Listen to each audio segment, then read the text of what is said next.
The following is a production of DallasCowboys.com and the Dallas Cowboys Football Club. How about them Cowboys? Yeah! Go Cowboys! This is Media Mash, a roundtable of Cowboys insiders dropping wisdom and offering sizzling takes on the current state of your Dallas Cowboys. Now, your host, Newy Scruggs. It's the Media Mash on a Thursday from the headquarters of your Dallas Cowboys. I'm Heckman Harrison, joined by members of the media. John Jock Taylor from JJT Media Group, president and CEO, is in the building.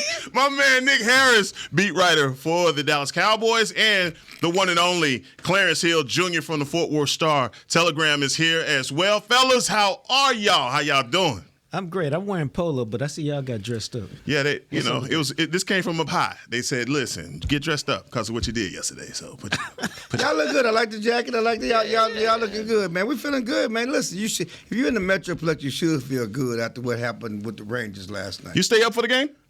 I'm just I like that. The game, the post-game show, post-game show. Yeah. I take it all in, man. I was like, I was hyped, man. How can you not be hyped for what the Rangers have been through? You've been around here. We certainly, if you remember 2011, I remember they used to call them the Little Red Shoes Rangers. They look cute little Rangers. Oh, look at the little Rangers. People just say that was like a sideshow act, right. And for them to 102 losses 2 years ago, 94 losses last year, to come out of nowhere and win it. I know the Cowboys got this motto, Carp Omnia, seize everything.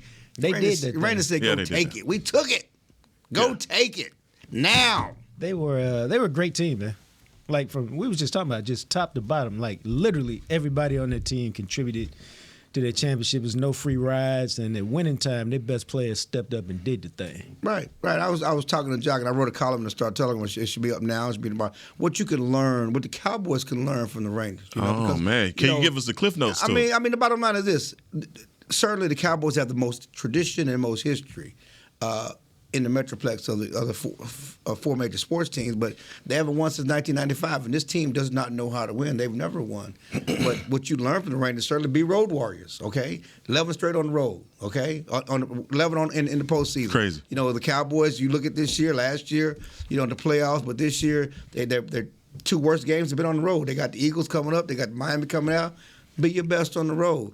As he talked about, your stars need to show up when it's time to play. You go back to the playoffs, and you can talk about Dak and Micah and Trevon, and did they play their best in the playoff game? Well, the Rangers, Garcia, and the big money players, Seaman and everybody else showed up and showed out when it was time to play. And from a front office standpoint, they went for it. Okay, they certainly paid for their stars. They went and got the manager. They went and got DeGrom this year. But when DeGrom got hurt, they went and got somebody else. They went and got Scherzer. They didn't rest on their laurel. They said, and when it'd be easy to say that, hey, we like this team. We lost 94 games last year. We won. We supposed to win in a couple years. We win in 90 this year. What we've done is great. No, this ain't good enough. Never. Don't be satisfied. Don't say I've done enough. They went and got more people to get them over the top, and they got it done. Did you think? Obviously, with the moves that they made, did that signify to you this is enough for this team, Texas Rangers team, to win the World Series this year? You don't know. Pitching and all that. There's some teams that are built. But you don't know because the pitching was, even after all of that, the pitching was the Achilles heel. I mean, the bullpen was the Achilles. They went and got a Chapman, but it was still an Achilles heel, And the great thing about, that's what I say, is Brady James once said when he was a rookie, it's the NFL. This is pro sports. It ain't wait your turn. Okay, it ain't about wait your turn. It's about go get it now. Okay, and so the Rangers did not. We had our let. You could have been satisfied with making a huge jump from last year to this year, getting the playoffs. But they didn't settle for, I've done this. We want to make it happen. So I think they saw an opportunity to win, and they're like, let's go get it. Yeah, they went and got it. It's there. And again, from the Cowboys standpoint, this NFC is wide open. Go get it. Nick Harris, what's up with you, man? Man, I'm doing good. It was good to see that last night, especially after the pain of 2011. Man, it was all those demons relinquished last night. So it was even when it was 5-0 and it was 2 strikes on the board, you were still like, oh God, not this again. Down to the final strike. No. I told us about it on Twitter. They were talking about you can't say that. You remember man, it's over. If you scared, go to church. Okay, this. They're not giving this up. This team is not 2011. They were 1 strike away twice in 2011, but this time. The way Arizona was demoralized, it was just a whole different vibe. Yeah. You know, because they had pitching through was stood on his head, throwing no-hitter through 6. Yeah. They had bases loaded, they had scoring opportunities, they never scored. And then when the Rangers broke through, and then when they made it 5, it was over. Yeah, going to the bottom of the ninth, everyone knew what was about to happen. Like the celebration was already starting at American Airlines Center. I was at the Mavs game last night, and the celebration was well underway before that final pitch happened. Hey, you talk about if you're scared, go to church. Church going to be full on Sunday because I think it's a lot of Cowboy fans going to be in there. And I hate this. Early service. Early service. Oh, most definitely. You mean church. You don't mean in Philly. No, I mean, you know what I'm talking about, man. Listen. I'm just saying, because, you know, Cowboy fans go to Philly on Sunday, they might not come back alive. No, man, this is a game, and no matter who you talk to, it's a lot of opinions that swing back and forth on confidence level for this game. There's some people that feel like, okay, the Cowboys have as a legitimate chance as any, like going into that 49ers game, we talk about it being a measuring stick game and all that. Guys have pulled back on that. You even heard Jerry saying, I'm not going to poke the bear this week. And now you had, then you get Dak saying, pour honey on me. If it's me and the bear, help the bear pour honey on me. But the sense is that the Cowboys have an opportunity to make a statement in this game, Clarence. Yeah, and we talked to DeMarcus Lawrence in the locker room because most people have been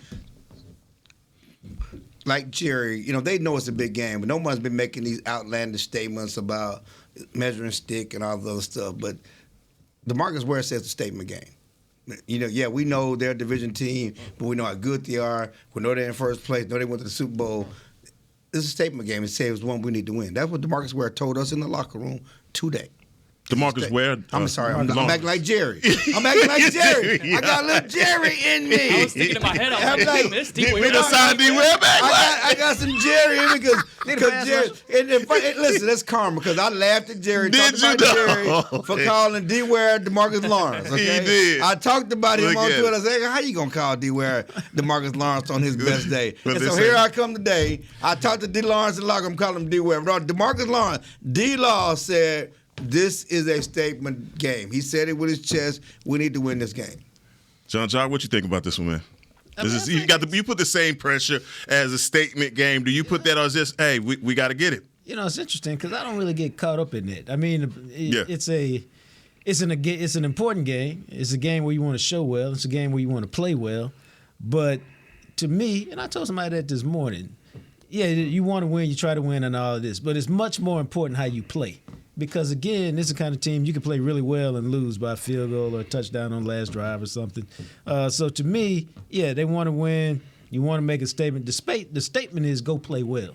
Right. And, you know, we'll live with the result. Because if you play well, you can build on it. If you get stomped again, I mean. Ain't nothing to build from that. Now we got play 2 really good teams that got stomped in both. It's a problem. So if you play well, I think that's you want to win, but you want to play well. Nick, specifically, question for you. This Cowboy defense has been feast or famine, all right? The feast is you're getting sacks, you're getting turnovers. Yep. The famine is you don't get any sacks, you don't get any turnovers. 222 rushing yards. That's what it's been. So going into this Philly game, what is your mindset going for this defense? Yeah, I've described it as Jekyll and Hyde so many times in articles over the course of the last few weeks, but that can be said for both sides of the ball. But defensively specifically, Michael Parsons had said yesterday that this game's going to be won in the trenches. It's going to be won up front, and I 100% agree on both sides of the ball because you look at what Philadelphia has constructed on the offensive line and the experience that they have up there, the strength that they have up there. Then you look at the defensive line, the way they've drafted on that defensive line and added pieces to it over over the years. That's a really strong 2 units that they have. Then let's flip it around to the Cowboys side. Really experienced offensive line and a really good defensive line that they've drafted and developed over the years. So it's very similar. It's a similar build, and both of these offensive lines have been experienced with that throughout practice and training camp throughout the season. So the trenches, that is where this game is won. Michael Parsons is 100% correct. And I think it's interesting that D-Law said that today in the locker room as well, just because that's the mindset that they have to have up front. Because if those guys play like they did, let's say against San Francisco or even Arizona, or even times in some other games as well, whether it be in the run defense or not being able to generate as much pass rush as they know that they're capable of, then that's only going to create offensive success for Philadelphia. And boy, do they have the weapons to make that happen. You know what I think about that? When you think about it, I really think it's much more about the players thinking it's a statement game because they played so poorly against San Francisco. It's much more about them proving to themselves what they can do and how they can play and how they can compete than it is. My problem is I've been around so long that, what fans think, fans are just fans. Right.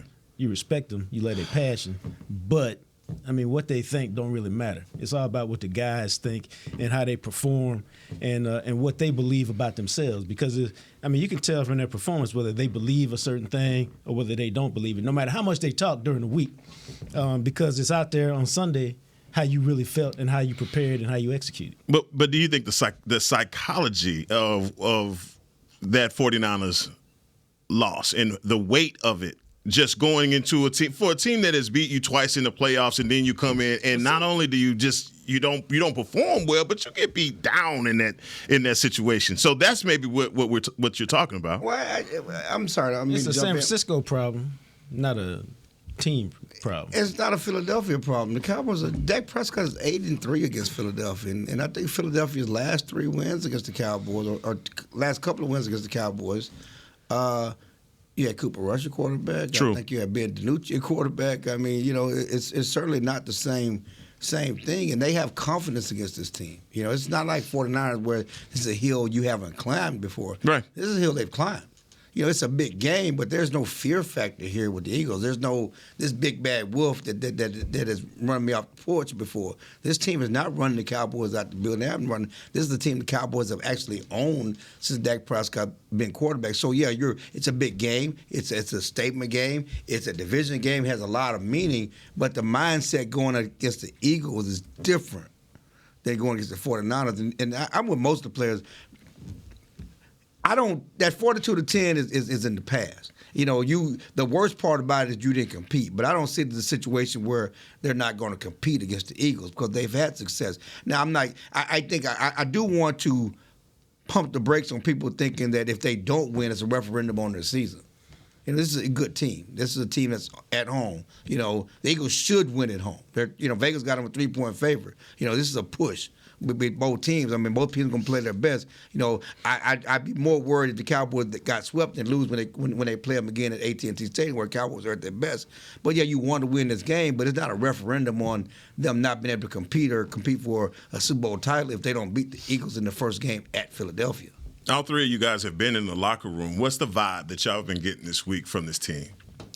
They're cool. They're saying, we were talking to Dak today, and everybody's talking about Dak is the same all the time. Really, nothing changed. He's been sassy, with us, and he's been a little spicy with us this year.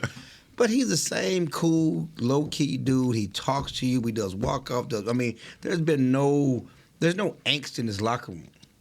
I don't know if you see the same thing. There's no angst. There's nobody in here. They're motivated. They understand the urgency of the situation, and they know what they're going up against. But they know the Eagles know what they're going up against too because of the success. But they're the same. They're cool and composed and ready to play. It does feel like a business-like approach. It's no different than it was going into the Rams week, and honestly I don't think it's any different than it was going into the 49ers week. And you hear that as a fan, and maybe you're like, oh my gosh, why aren't they changing what they went into with the 49ers? But that's their rhythm, that's their process, and what we've seen from that so far this season, it's been able to find them success in some areas and maybe not in some others. But a lot of questions have been asked to players this week, and even McCarthy and Jerry Jones, the results of the 49ers game. Do you think about that at all this week, and especially going back on the road, similar type road trip as far as length on a plane flight? Do you have similar feelings about wanting to change some things? And everybody said, no, we have our process. We're going to do the same thing. So it's to what Clarence said. It's business as usual. It's that's what the best teams do, man. The best teams are really it's boring for fans and it's boring for media, but the best teams are really flatline teams that, we did what we did last week. That's gone. We're on to the next one. It's the Bill Belichick approach. It's why he does that, because you can't get caught thinking about the last game or it'll affect you this week. It's all about your preparation and how you prepare for this opponent and whether you perform your job and your duties to the best of your ability. And when you got the talent that they have, if you just go out there and play your game, you're supposed to win most of the time. John Jock, let me ask you this, man. Go ahead. Ask me this. Jalen Hurts, 8 interceptions this season, lost 3 fumbles also. And media's not covering it at the same pace that they would have been covering that if Dak had did it. 7-1. 7-1. No, let me ask my question though. See? So what's the question? Why is it not getting the same amount of attention? 7-1.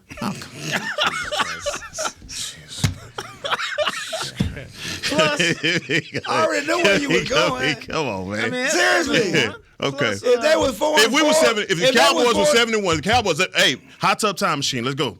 All right, Cowboys 71 right now. Dak has 8 interceptions. You know what they'd be saying? The Cowboys are winning in spite of. Who is they? I don't know who that guys is. guys that are in the media. Guys, I mean, come on now. We can't just dispel the fans or guys that are not journalists. He does, but he just came off a game where he threw for 3 yards and 4 touchdowns. You also got to remember too, he's coming off of a Super Bowl run to the Super Bowl and was an MVP candidate last season. I think if Dak Prescott had a similar year last year and was still in that same position, then who knows? Maybe the narrative is different. But there's a lot of what ifs. They don't say the thing about Josh Allen. I mean, Josh Allen, the team was 5-3, 4-3, whatever they are, and he got a bunch of interceptions and turnovers, and it's what it is. I mean, Dak gets dissected.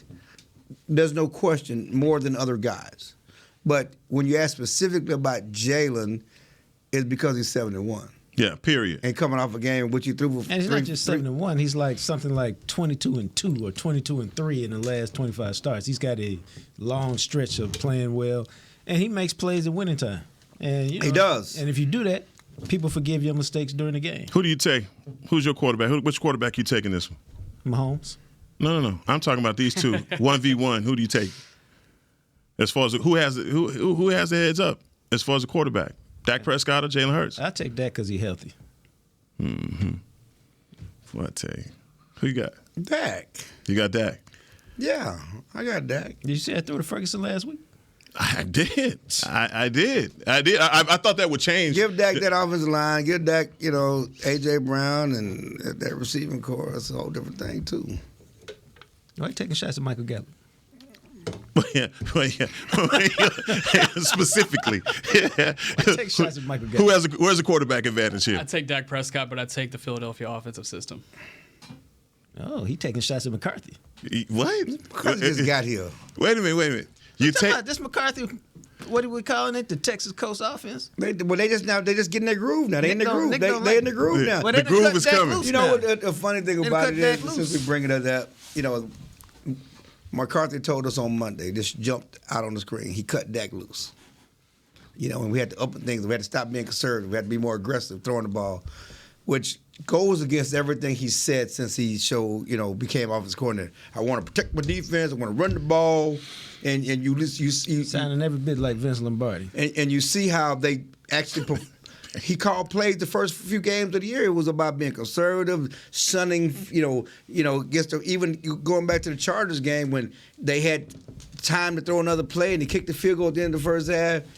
He said, time out for that. We're cutting Dak loose. And they cut Dak loose against the Rams, and I think that's what they're going to continue to do. And to that point, they had a huge lead in the second half, and Tony Pollard ended the game with 12 carries. Yeah. It was really interesting because you look at it, and I'm sitting there in the press box. I'm like, all right, they're about to run the ball. They're trying to chop off as much clock as possible. And they were still able to manage a 10-minute drive, ended it with a field goal, still got points, and put it back over 3 possessions without running the ball that much. And they only gave Pollard 12 carries throughout the game. So He is cutting Dak loose. I mean, the proof is in the pudding there. Kellen Moore somewhere he kicking something. Is that what got Kellen up out of here? Well, it was about Kellen, but see, I think the devil's in the details. It's when you run the ball, when you throw the ball, the type of plays you win. I mean, the problem with Kellen was not necessarily always that he threw more than he ran, and they ran the ball a lot. I mean, they were successful running the ball last year. Look what Pollard did on the ground, and Zeke had 12 rushing touchdowns. But it was a time when he was, throwing the ball and maybe some of the routes on the offense, that got predictable at times. But, when you're up by 14 in the fourth quarter at Green Bay, it's time to run the ball a little bit. That doesn't sound like coded language to you. And so I'm letting Dak go. I'm taking the reign, letting him go forward, letting Dak loose. 8th year in the NFL. But I don't think he meant it that way. I don't think it's. No, he meant the way it meant the way he was called. Mike McCarthy was. If you watch the way he called the game, and even in the Giants game, he went 30-0, whatever it was. He was conservative. The way they threw the ball, the way they played. You go back to the Jets game. He said we had to lead. I wasn't going to take no chances. He was conservative in his play call and how they did things. They were throwing everything back at the line of scrimmage. Last couple of weeks, look at the yards per attempt. It's been down the field. Right. So it's really more about the way he was calling the game, more so than an indictment on, I don't trust that Dak can do it. Because Dak has done it. You go back the last couple of years, Dak's yards per attempt has been as high as in the league. Well, Dak's at his best when he's making plays, which is on the edge, throwing on the run, creating a little bit. Now, he ain't Michael Vick. He ain't Jalen Hurts, but he can do what he do with his ability, and he knows what he is. And so when you just let him play ball, it's like any quarterback when you say, I ain't got to think so much, I'm just out here playing. Right. Well, yeah, and that's something that Dak talked about today, because when he said about Mike cutting him loose, he was really talking about himself being dual threat Dak again. And really it's interesting because, when Dak got hurt, if you look at the numbers, I went and looked at the numbers, his attempts and his carries in 2021 and 22 were lower, much lower than they were his first few years in the league. And it was certainly a decision to be more careful, be more choicey with running because he got hurt running the ball. And now that whole mindset is out. Now, again, they're never going to call 20 quarterback runs like Lamar Jackson, do some of those things. He's not Michael Vick. But Dak is going to run for the first down when he needs to, which I think in times in 2021 and 2022 he didn't. Right. And it's a good decision. There was an open lane, run the ball. Even if you turn, 2nd and 10 into 3rd and 3, you've made a good choice. Yeah. And so because now you got your whole playbook open. Yeah, and be smart about it. But yeah, he's back to being not Mississippi State Dak, but he's back to being dual threat Dak, which puts pressure on the defense and opens things up for bigger plays, because when you're, do the scramble plays and you're out there, if you get a receiver cutting open, like the 60-yarder against the Chargers, for Tony Pollard, it was based off a scramble play. We need sassy Dak, is what you're saying. We need spicy Dak. All of that. Dirty Dak. Dirty Dak. And there's somebody. I was talking to somebody dashing Dak. What? We're going to take our first break on that. John-Jacques Taylor's in the building. Nick Harrison is in the building. Clarence Hill Jr. is here with the leather paperboy hat. And the only players that I ever seen wear a leather paperboy hat keep a shank in their boot. We'll take a break after this. We'll be right back with the Media Mash. Todd thought it would be secure to jog in the cheetah savanna. Todd believed the big cat repellent he bought online was reliable. And now, Todd is trying to be faster than this cheetah that can run 80 miles per hour. But the good news is, Todd has AT&T 5G that is fast, reliable, and secure. And he learned the best thing to do is stop running and toss her the backpack with the beef stew. AT&T 5G. Fast, reliable, secure. It's not complicated. 5G requires compatible plan and device. 5G may not be available in your area. See att.com/5G for you for details. Don't put off getting your oil change, Dallas. Take 5 Oil Change, a proud partner of the Cowboys, is faster than you think. There's no appointment needed and no waiting room. Yep, you heard that correctly. Take 5 is so fast, you don't even have to get out of your car. You can take advantage of Take 5's fast, friendly, and simple service at any of their locations across the Dallas area. And remember, at Take 5, you stay in your car because they're faster than you think. Take 5, the official oil change of the Dallas Cowboys. It's the official men's skincare brand of the Dallas Cowboys, Jack Black. And right now, Cowboys fans can get 15% off their $75 order. Plus, because every deal needs a playmaker, your order will include a free 5-piece skincare set and free shipping. The Jack Black Playmaker is 4 of Jack's favorites favorites and a full-sized intense therapy lip balm. Make a play for the playmaker at getjackblack.com/Cowboys with the code CowboysVIP. That's getjackblack.com/Cowboys with the code CowboysVIP. They say champions are remembered, but legends are never forgotten. United Ag and Turf offers a winning lineup of John Deere equipment built to tackle any challenge on and off the field. Legendary John Deere tractors, combines, residential mowers, commercial mowers, compact construction equipment, Gator utility vehicles, and a full line of golf and sports turf equipment. United Ag and Turf, the official Ag and Turf equipment supplier of the Dallas Cowboys. Visit UnitedAgAndTurf.com to find a location near you. Back to Media Mash. Back here in the SWBC Mortgage Studios at the Star in Frisco. This is the Media Mash. 3 media members here at the desk per usual. I'm just Heckma Harrison doing my thing. Jean-Jacques Taylor, JJT, Media Group, President, CEO. I ain't gonna mess that up ever again. Every time I see you, dog, that's what I'm saying. Nick Harris is in the building. Clarence Hill Jr. is here. Hey, guys, got to ask y'all about the play, the secret weapon play for the Philadelphia Eagles. One tush push. The brotherly shove. The brotherly shove is taking over the NFL. Everybody's trying it. Everybody ain't successful at it. I mean, that's because it's their signature. They do it better than anybody, and they got a quarterback that squats 600-700 pounds. Man, this is unstoppable. I thought the most impressive thing about it was they faked the tush push and went around the edge with your boy Swift for about a 6-yard touchdown the other day. I said, if they're going to start doing that, that's a problem. See, that's the mess that's going to get that play banned. It's that. It's the misdirection. How can you get the play banned? That's football. I mean that, when I saw that, I was like, that's different. It's just like when they started doing the Wildcat and had to do, instead of running, throw the ball. I mean, that's what you got to. Wildcat lasts for, the tush pushes lasted because Wildcat lasts for about a year before all the DCs They still doing the Wildcat. It's an RPO. Anyway. And that RPO, all of that stuff, you're going to add things to it. And we were talking to Dak today about the tush push. And he said the key is, like, he doesn't, like the Cowboys call it the quarterback sneak because he don't like people pushing him. And, and like I said, Tom Brady didn't do the tush push, but he was very successful in the quarterback sneak throughout his career because he could find the lane, he know how to dive, go to the top, find the crease, and that's what all of that. The thing that the Eagles do, he said, is the key is the center and the guard because they get so low, and once they get low, you can't get lower than them. And the center is a former wrestler who knows leverage, and then you got the Jalen with his strength. But go ahead. But the center gets so low, and that's why it's tough. And the tough thing, talking to the Cowboys, the really tough thing for defenses is that you really can't simulate it in practice. Number one, you don't want your lineman and defense lineman, your quarterback doing it in practice because you want to suffer an injury. You think because the only reason you can simulate or try to stop it is go full speed in practice, and you're not doing that. With your guy, you already got Tyron Smith with a neck in to get the stinger, but you're not really having your guys do that. So it's hard. So you can talk conceptually about it and what you're gonna do, but you really can't practice it and you really can't stop it. So talking to the Cowboys, Michael Parsons, DeMarcus Ware, we ain't worried about the tush push. Don't let them get the 3rd and 1. Don't let them get the 4th and 1. That's what you got to focus on. That's one play. But if you do what you're supposed to on defense, you're not letting them get all these 3rd and 1 and 4th and 1s. The best way to stop the tush push, don't let them get the 3rd and 4th and 1. Yeah, it sounds great.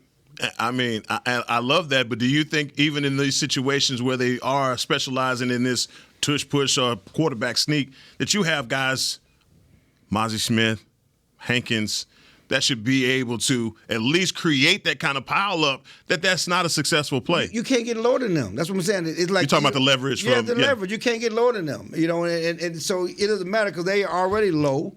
If you look at how they're doing it, like I said, you can't get lower than them. And so there's really nothing you can do to stop it. And really, I think, be honest, when the Cowboys do the quarterback sneak with Dak Prescott's the former fat boy, 8th grade.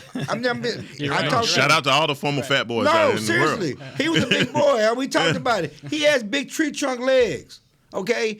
The Cowboys last year, 4th and 1, they never got stopped. 3rd and 1. Dak had a 25-yard run against the Bears on a quarterback sneak. They didn't call it this was a quarterback sneak. why they weren't successful when they tried it against the Chargers, I don't know. He said they ran it too fast. But I think the Cowboys, if Dak wants to do the quarterback sneak on short yards, I think they should do on the goal line because he's a big boy, they would be successful with it. It's just a play that's hard to stop, especially when you got a big, strong, strapping quarterback like the Eagles do and like the Cowboys do. But again, the key is, according to Demarcus Lawrence, you did it again? D-Law, it's not letting them get the third and fourth one. You got get to the quarterback, make plays. Don't let them get to that situation. Nick Nick Sirianni said ahead of the Commanders game that it's 1st and 9 every time that they're out on the field. Right. It's an interesting perspective. Oh, I thought you. No. Okay, this defense we talked about.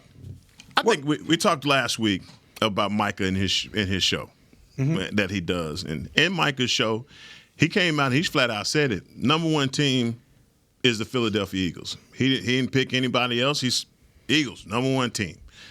When you come into a matchup like this and you Micah, this is a game you got to show up, especially if you're throwing them up and you're putting them on the pedestal as a young guy in this league that is considered to be like top of the food chain of all defenders.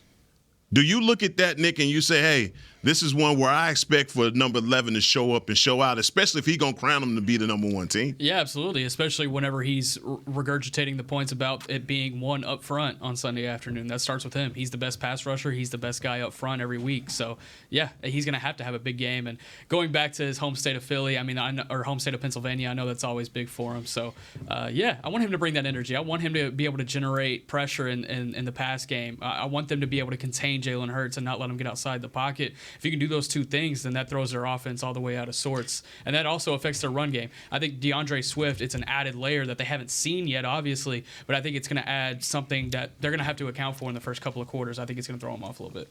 I think that's what he does every week. I don't think this is any different for him. Maybe a little extra juice because he's going home. But, I think Micah comes and brings it every week. So I don't really think this is that much different for him. You need Micah to play well, for sure. You need them to show up and play well and get into the quarterback. The dirty little secret here that no one really talking about is Jalen Hurts is not 100%. He playing with, he's not on injury report, but he is playing with a knee brace. They say it's a bone bruise, whatever it is, but he's not at 100% the runner that he has been because of the knee injury, and the Cowboys need to take advantage of that. Speaking of injury report, Chuma Edoga shows up on the injury report, limited in practice today. Michael Gallup did not practice today because of an illness. Jaron Kearse is showing a toe injury. Well, excuse me. I'm saying Gallup did practice today. Sorry about that. Even with the injury, with the illness, Jaron Kearse toe was full participate today. Tyron Smith did not practice today. Yeah, we talked to Mike about that this morning. Again, Tyron's not expected to practice today, and he's going through all the walkthroughs. So they are targeting him to play against the Eagles. They hope he can practice on Saturday. If he practices on Saturday, he will play against the Eagles. And the thing about Chuma is, Chuma. I talked to Mike and said Chuma's good to go, because he had the ankle injury in the game, and now he pops up on the injury report with not just an ankle but a knee. Mm-hmm. So I'm trying to figure out where he got the knee injury from. But Chuma should play. One of those two should play. But the Cowboys are, we watch it. It's funny because you watch Tyron walk through the locker room. He looks okay. Obviously we're not messing with his neck and all that other stuff. And Yeah, I know. I'm just imagining you poking his neck, though. Yeah, hey, how's this feel, Tyron? Yeah, so. And he's out there. He's going through the walkthrough. Just a matter of, can he practice on Saturday? They're being cautious with him. Certainly, coming into the frustrating thing, everybody, the fans are all, he should just retire. They should get rid of him. You can't do that. You can't do that because he's on the team. Certainly, this is something they understood coming into the season when they made him take a pay cut, and he has per game roster bonuses. On his contract because there was a question about, his availability and his health. We all knew this coming to the season. He was going to miss some games. How many going to miss? What can you count on him? But the facts are, that when he's out on the field, when he's playing, he's one of the best tackles in the game. Does that Jaron Kearse toe injury worry you at all, knowing that his matchup is going to be Dallas Goedert? Yeah, I'm not worried about it. He'll be all right. He's fine. He's one of the bigger dogs on this team, I think. If you ask from a mentality standpoint, he'll be all right. Yeah. Your thoughts on Tyron Smith and this neck injury and what he's dealing with. Being that he's a veteran, do you not worry about it? Just saying, hey, he's going to be ready to play on Sunday. I mean, he'll be as ready as he played, but dog, this is one of those things where Tyron's been a great player. He's still a really good player if you look at the metrics from this year, but he had missed 3 games each of the last 4 or 5 years. So. Every year since 2015. So if you didn't expect him to miss 3 years, you had it on your calendar. You. Huh? You had it on your calendar already. And that's not personal. That's just right on. What I tell you yesterday, dog. And old players get hurt more frequently and then take longer to heal. Yeah. He's a young guy because he got in the league at 20, but he's an old NFL player. This is what happens to old NFL players. Well, we're going to take our last break and come back. And, look, we're going to get some predictions for tonight, the Thursday night game. And I'll ask these two guys who they have, points and all of that on Sunday, coming up next on the Media Mash. Todd thought it would be secure to jog in the cheetah savanna. Todd believed the big cat repellent he bought online was reliable. And now, Todd is trying to be faster than this cheetah that can run 80 miles per hour. But the good news is, Todd has AT&T 5G that is fast, reliable, and secure. And he learned the best thing to do is stop running and toss her the backpack with the beef stew. AT&T 5G. Fast, reliable, secure. It's not complicated.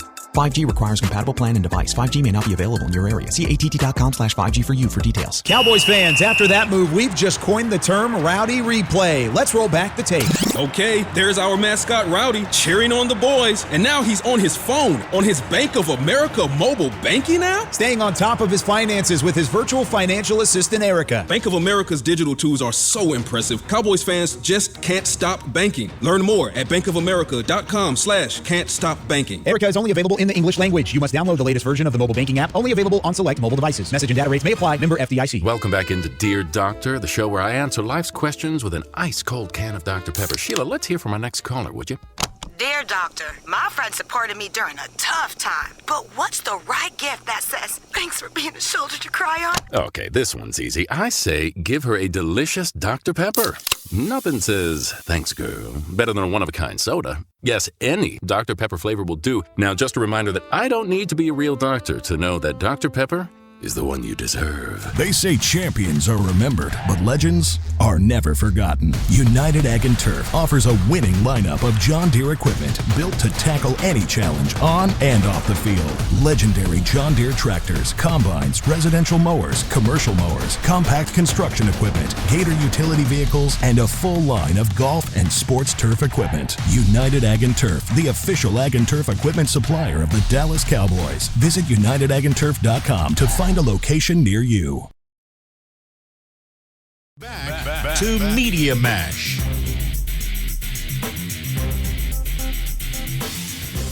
The Media Mash is back. Boy, Clarence dropping. Boy, I tell you what, leaving this guy in the room. Buffalo chips. Here you go.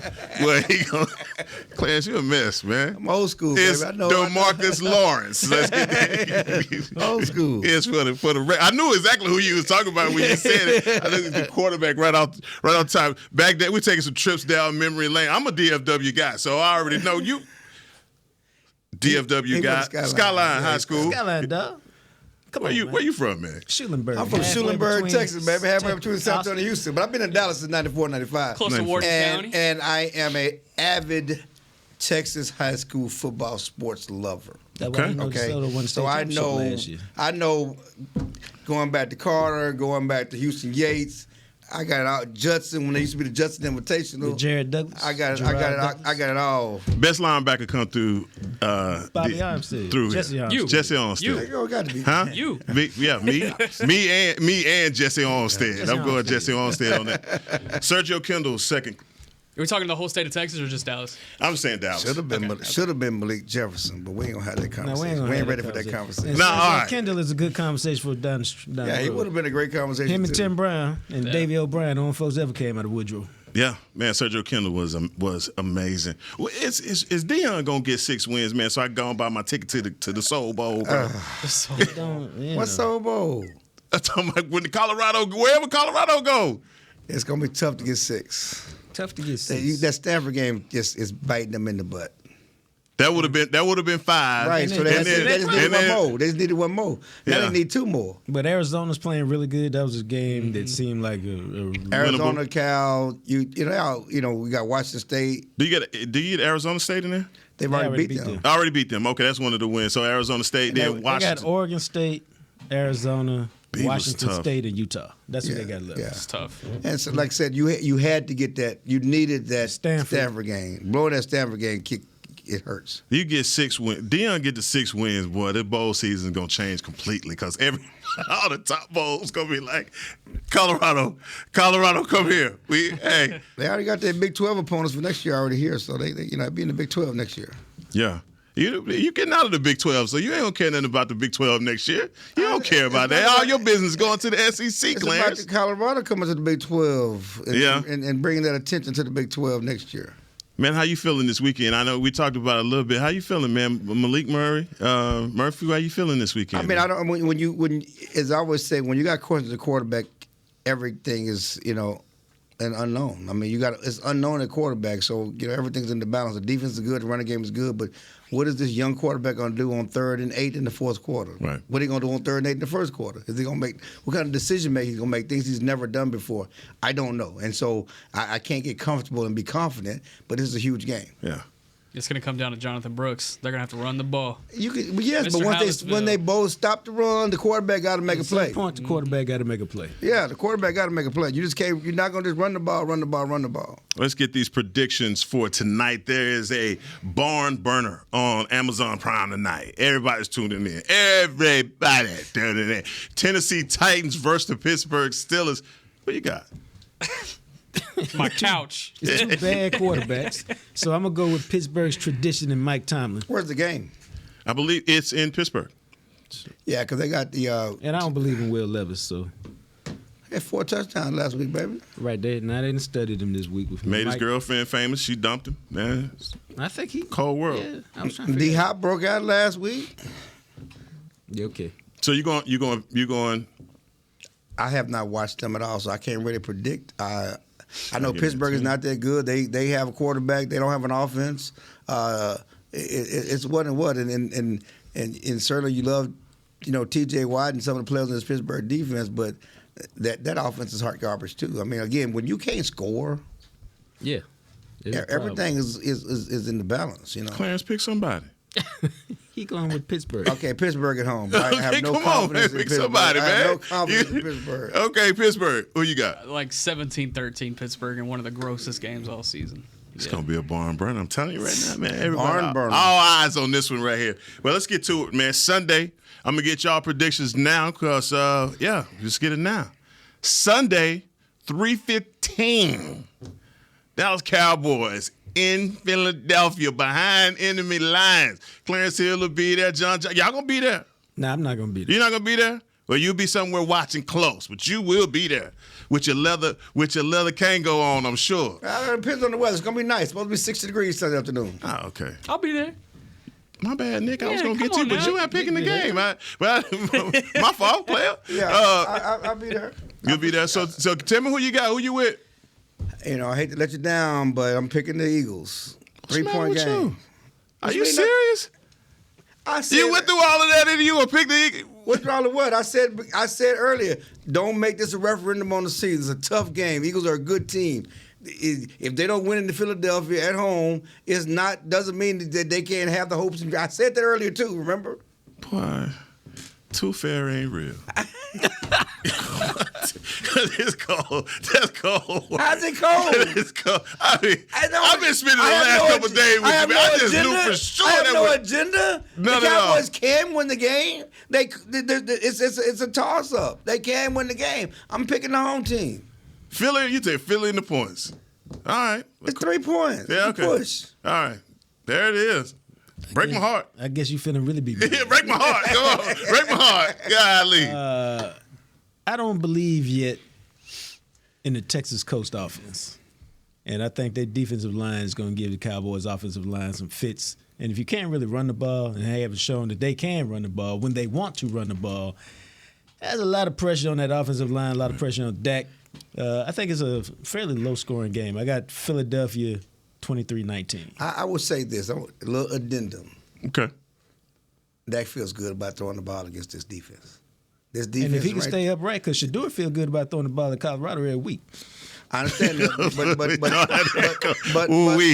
but this defense has been had. This past defense has been had all season. Yeah. I mean, Washington quarterback threw for 4 touchdowns against them. There are plays to be made against the defense, and the best part of this defense is their ability to stop the run, not ability against the pass. That's cool. I hope they cut Dak loose, and I would love for them to add on to the Dallas-Fort Worth. But I talked to Dak, before he, did the media session today, and he was feeling good about passing the ball against the defense. So Nick, I know you're gonna make your pick tomorrow on your show, but just tease your pick then. Pros and cons. Go around it. Just go around it. If it's a play, just eat around the sides. It's actually a lot of points that these guys have already mentioned. The pros being there's holes in the pass defense, and also the fact that Dak Prescott has been so efficient against the blitz so far this season, completing 70% of his passes. So even if that defensive line is generating some pressure and getting home, then Dak has shown that he's been able to make plays out of that. How often will he be able to? That's the problem I run into, and also the running game as well. And then defensively, there's a lot of weapons, and A.J. Brown's on a heater right now, NFL history type heater, and then DeAndre Swift, he adds an extra layer to that offense. I really worry about the defense overall. I think you talked about the pass rush. That's why Dak's ability to run the ball and willing to run and scramble is important. I was talking to Shotty, defensive linemen are so good. This is not back in the olden days when you wanted quarterbacks to be Peyton Manning and Tom Brady and stay in the pocket. Yeah. They want the athletic quarterback. That's the new age of football because the defense lines are so athletic, and you need quarterbacks like Dak Prescott who have the ability to scramble, to extend plays and make plays with their feet, whether that's to run for first downs or throw for first downs. But yes, Dak is going to be key in getting away from that rush and making plays down the field. I look at this game, and I'm telling you, everybody know which way I'm going on this game. But of course, I believe that, yeah, for sure. You had to win by 21 last year, I think, with Cooper Rush. Off the plane. No, I heard that. Off the plane. That was reported to me. Yeah, off the plane. But if Sam Howell get 397, 4 tutties in an interception, I think Dak is going to feast. I think it's there for him. And just what you said, Clarence, I think that Dak has an opportunity against this team. I wouldn't have felt this confident if I hadn't seen the emergence of CeeDee Lamb over the last couple of weeks, and also the discovery of Brandon Cooks, man. But this is the Media Mash. Has been fun, guys. Learned a lot. John Jock Taylor, JJT Media Group, my man. Appreciate you. Nick Harris will be in Philly on Sunday. Read all his articles. He's doing great stuff. That's my man, 100 Grand. And Clarence Hill Jr. from the Fort Worth Star Telegram with the leather Kango dog. I love it. It's been the Media Mash. We'll check y'all next week. This has been a production of DallasCowboys.com and the Dallas Cowboys Football Club. How about this, Cowboys? Yeah!